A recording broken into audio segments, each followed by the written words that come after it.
water that has feces in it. The fight for more animal protections in the state has been increasing since 2023, when Chandler woman April McLaughlin allegedly hoarded dozens of dogs in poor conditions inside her home.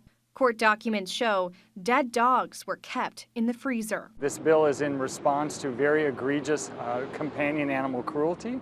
It does very straightforward things. Stephen Hansen, the president and CEO of the Arizona Humane Society, says in McLaughlin's case, even though the living environment of the dogs were so horrible, law enforcement had a tough time with charges because of vague state laws. This bill is really important because it actually defines food, shelter, and water. Currently in Arizona code, food, shelter, and water is not defined. This bill specifies that companion pets need food daily that is appropriate to the species and safe to eat.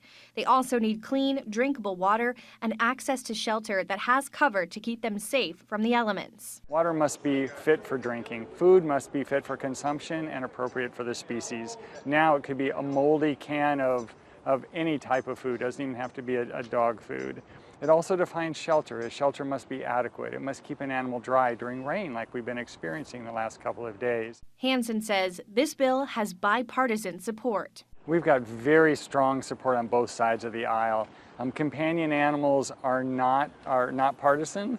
So we've got a Republican who is sponsoring this. We've got many Democrats on this bill as well. He also believes the legislation redefines suffering. It changes suffering from protracted, which is time-based, to unreasonable suffering, which is measurement-based. And this will allow prosecutors to write search warrants on the most egregious cases in a much faster manner.